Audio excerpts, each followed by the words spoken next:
Regarde bien tes lames. Si la languette sur la longueur est plus large que 2 mm, tu dois la scier sur la première rangée.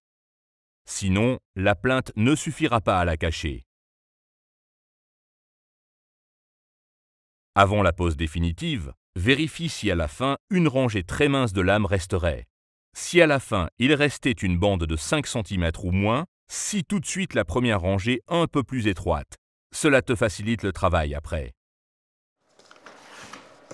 Prends toujours 3 paquets au moins en les utilisant en alternance. L'ensemble fini en sera plus harmonieux. Tu poses la lame numéro 1 directement le long de la bande d'écartement. Tu places la seconde lame de biais au côté court et tu la rabats vers le bas.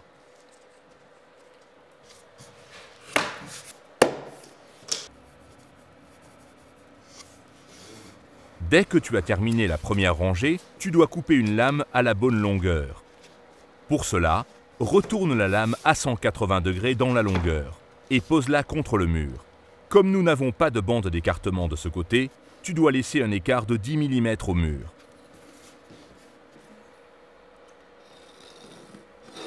Découpe les lames de liège avec une presse coupante pour stratifier. Place la lame de la coupeuse sur ton marquage et découpe la lame. Pour ce faire, tu peux bien sûr utiliser une scie sauteuse ou oscillatoire.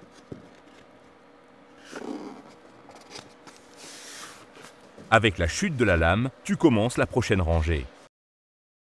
Fais attention à laisser un espacement minimum d'un tiers des longueurs des lames entre les bords de la rangée précédente. C'est le joint décalé. Tu poses entièrement la seconde rangée de lames avant de la relier à la première. Tu places comme auparavant la seconde lame de biais au côté court et tu la rabats vers le bas. Puis, tu pousses toute la seconde rangée contre la première. Tu la soulèves et tu la fais sans cliqueter.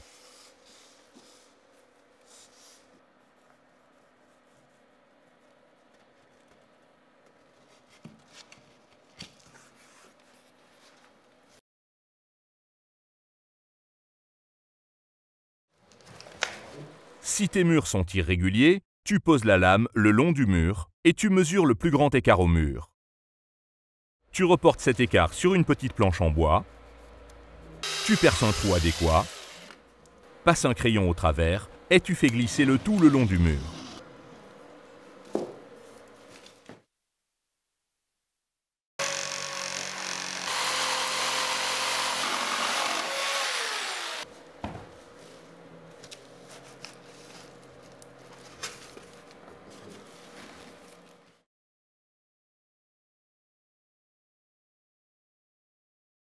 Pour les tuyaux de chauffage ou d'autres obstacles, tu butes avec la face frontale de la planche au tuyau et reportes les points centraux sur la face des corps. Puis, pose la lame sur l'arête et dessine là aussi au crayon à quelle hauteur sont les tuyaux. Avec une équerre, tu dessines le point d'intersection des lignes.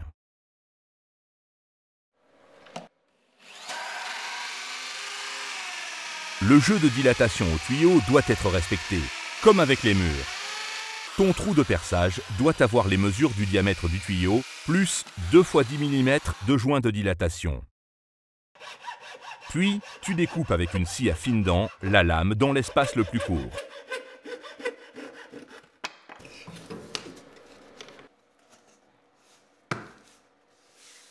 Sur les surfaces de découpe, tu appliques de la colle de parquet.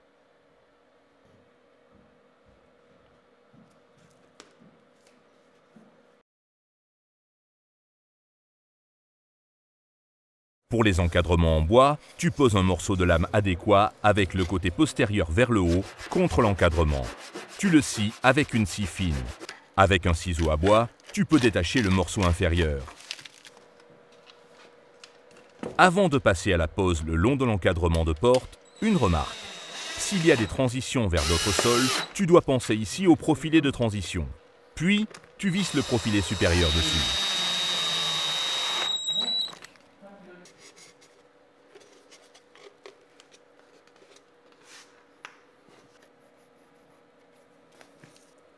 Quand tu butes sur le cadre de la porte, tu marques le dernier morceau de lame de cette rangée.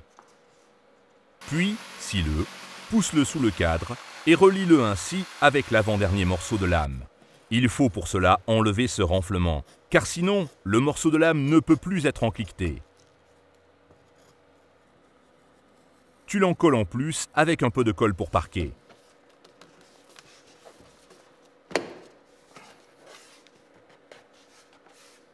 Pour les cadres de porte en métal, tu ne découpes pas le cadre, mais la lame à dimension.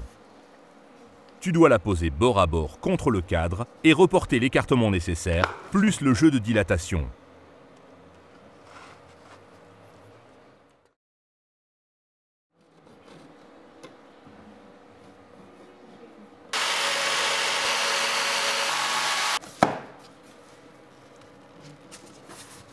Tu peux boucher proprement les joints de dilatation avec du mastic acrylique.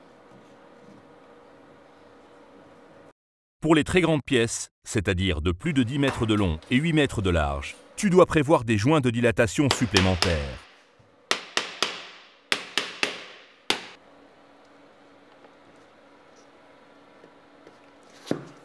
Pour la dernière rangée, tu poses 2 lames l'une sur l'autre sur l'avant-dernière lame. Pousse la lame supérieure contre le mur. Fais attention aux joints de dilatation et reporte la mesure sur ton morceau de lame.